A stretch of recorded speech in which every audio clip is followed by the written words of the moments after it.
नमस्कार। SPT news में आपका स्वागत है। पेश है 2 मार्च सोमवार दोपहर 3:15 बजे राजस्थान के विभिन्न शहरों की 15 बड़ी खबरें।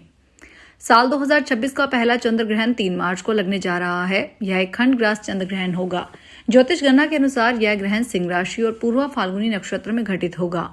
यह ग्रहण भारत के अधिकतर हिस्सों में दिखाई देगा। ग्रहण के कारण होलिका दहन के कार्यक्रम पर भी असर पड़ सकता है। भारतीय समय के अनुसार चंद्र ग्रहण 3 मार्च को दोपहर 3:20 से शुरू होगा।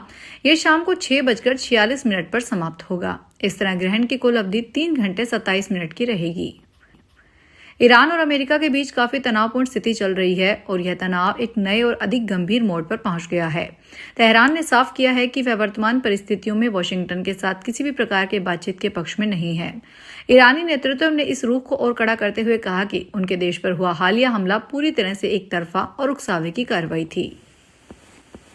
भारत के प्रधानमंत्री नरेंद्र मोदी ने सोमवार को अपने कनाडाई समकक्ष पीएम मार्क कार्नी से नई दिल्ली के हैदराबाद हाउस में मुलाकात की, जिसमें द्विपक्षीय साझेदारी को मजबूत करने पर मुख्य फोकस है। हैदराबाद हाउस में प्रधानमंत्री मोदी और कार्नी की मुलाकात के बाद दोनों देशों के बीच MOU एक्सचेंज होगा और फिर प्रेस स्टेटमेंट जारी किए जाएंगे। शाम 6 बजे पीएम कार्नी अपने देश के लिए रवाना होंगे। जयपुर शहर में बढ़ते यातायात दबाव को कम करने और आमजन को सुगम और सुव्यवस्थित यातायात व्यवस्था उपलब्ध करवाने के उद्देश्य से पुलिस आयुक्तालय ने तकनीकी पहल की है। जयपुर में ट्रैफिक सिग्नल लाइट्स के ऑप्टिमाइजेशन के जरिए प्रमुख चौराहों और तिराहों पर यातायात संचालन के अधिक व्यवस्थित बनाया गया है। पुलिस कमिश्नर सचिन मित्तल के निर्देशानुसार जयपुर शहर के मुख्य मार्गों पर लगे ट्रैफिक सिग्नलों के साइकिल टाइम्स और यातायात दबाव का गहन अध्ययन किया गया है। इस अध्ययन के तहत पीक आवर्स और सामान्य समय में वाहनों की संख्या की मॉनिटरिंग कर सिग्नल टाइमिंग में आवश्यक बदलाव किए गए हैं। केदारनाथ धाम की यात्रा 2026 को सुरक्षित और सुगम बनाने के लिए रुद्रप्रयाग जिला प्रशासन पूरी तरह सक्रिय है। रुद्रप्रयाग जिलाधिकारी विशाल मिश्रा ने यात्रा मार्ग को स्थलीय निरीक्षण के बाद अधिकारियों को सख्त चेतावनी जारी की है। रुद्रप्रयाग जिलाधिकारी ने सभी संबंधित विभागों को निर्देश दिए हैं कि यात्रा से जुड़े छोटे और आवश्यक कार्य 15 मार्च 2026 तक हर हाल में पूरे कर लिए जाएं। बड़े निर्माण कार्यों के लिए 30 मार्च को अंतिम तिथि तय की गई है। डीएम ने सख्त लहजे में कहा कि यदि निर्धारित समय सीमा के भीतर काम पूरा नहीं हुआ तो जिम्मेदार अधिकारियों और ठेकेदारों के खिलाफ प्राथमिकी दर्ज की जाएगी। राजस्थान में ईरान पर अमेरिका और इजरायल के सैन्य हमलों का सीधा असर हाड़ौती से निर्यात होने वाले चावल पर भी पड़ा है। हाड़ौती से बासमती चावल खाड़ी देशों में निर्यात किया जाता है। ईरान के मौजूदा हालात से चावल का निर्यात ठप हो गया है। इसे चावल के दामों में 2 दिन में 10,000 प्रति टन की गिरावट आ गई है। इसका असर धान के भावों पर भी पड़ने लगा है। चावल निर्यातकों का कहना है कि ईरान के सबसे बड़े बंदरगाह बंदर अब्बास के रास्ते ईरान या अफगानिस्तान जाने वाली खेप रुक गई है। राजस्थान की भजनलाल सरकार ने बड़ा फैसला लेते हुए राष्ट्रीय स्वयंसेवक संघ के 100 वर्ष के इतिहास पर आधारित हिंदी फिल्म शतक को राजस्थान में GST से मुक्त कर दिया है। सरकार के इस निर्णय के बाद अब दर्शकों को फिल्म का टिकट कम कीमत पर मिलेगा। यह आदेश आगामी 6 माह तक प्रभावी रहेगा। राज्य सरकार की ओर से जारी आदेश के अनुसार प्रदेश के सभी सिनेमा घरों और मल्टीप्लेक्स संचालकों को निर्देश दिए गए हैं कि फिल्म के टिकट पर राज्य माल और सेवा कर नहीं लिया जाए। राजस्थान का एक ऐसा गांव जहां होली पर पूरा गांव इकट्ठा होता है। बुजुर्गों की अगुवाई में यहीं पर लिए जाते हैं सामाजिक सरोकार से जुड़े फैसले। ये फैसले मंच नहीं बल्कि पूरा गांव मिलकर लेता है। इस बार ये गांव पंचायत और शराब से जुड़े 2 बड़े फैसले लेने की तैयारी कर रहा है।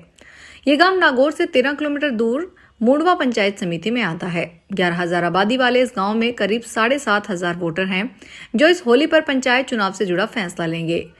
सालों से चली आ रही इस परंपरा का असर ये रहा कि गांव में डीजे से लेकर शराब और आतिशबाजी तक बैन है।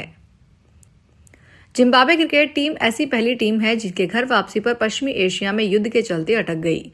T20 विश्व कप 2026 में साउथ अफ्रीका से मिली हार के बाद उनका सफर खत्म हो गया है, लेकिन खिलाड़ी भारत में रुकने पर मजबूर हैं। अमेरिका, इजराइल और ईरान के बीच युद्ध के चलते खाड़ी देशों का एयर स्पेस बंद कर दिया गया है। इसकी वजह से उधर से गुजरने वाली फ्लाइट्स बंद है। अभी यह तय नहीं हुआ है कि जिम्बाब्वे की टीम कब अपने घर जाएगी।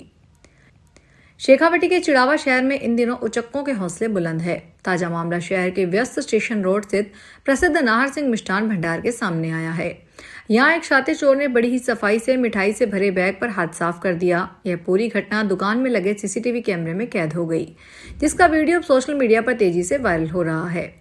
मिठाई की दुकान पर हुई इस चोरी का तरीका किसी फिल्मी सीन से कम नहीं था। भेष बदलकर चोर आया और करीब 50 साल की उम्र का एक अधेड़ व्यक्ति निकला। सवाईमाधोपुर के रणथंभौर स्थित एक होटल में करंट लगने से कर्मचारी की मौत हो गई। घटना के बाद आज सोमवार को गुस्साए परिजनों ने सड़क पर जाम लगा दिया। वो मुआवजे की मांग को लेकर अड़े हुए हैं। जानकारी के अनुसार खिलचीपुर जनकपुर की ढानी निवासी हरिकेश मीना पुत्र प्रहलाद मीना कुतलपुरा गांव स्थित जंगल बुक होटल में हाउसकीपिंग का कार्य करता था।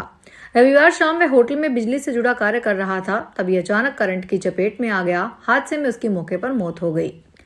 धौलपुर में होली पर्व से पहले मिलावटखोरी रोकने के लिए खाद्य सुरक्षा विभाग ने सघन अभियान चलाया है।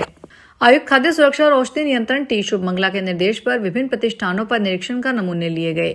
सीएमएचओ डॉक्टर धर्म सिंह मीना द्वारा गठित खाद्य सुरक्षा टीम ने शहर के प्रमुख मावा व मिठाई विक्रेताओं की जांच की।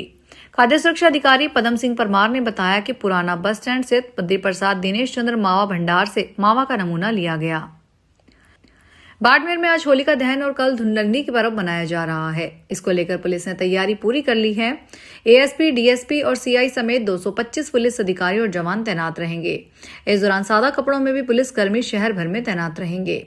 दरअसल होली पर्व मनाने के लिए हर कोई तैयारी कर रहा है। इधर पुलिस होली पर्व शांतिपूर्ण मनाया जाए, इसके लिए सीएलजी मीटिंग भी की गई है।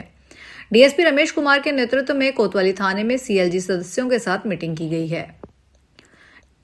डीडवाना में होली पर्व से पहले जिले में खाद्य सुरक्षा विभाग ने मिलावटखोरों के खिलाफ सख्त कार्रवाई की। इस दौरान 133 लीटर मूंगफली का तेल सीज किया गया और बड़ी मात्रा में एक्सपायरी खाद्य सामग्री जब्त की गई।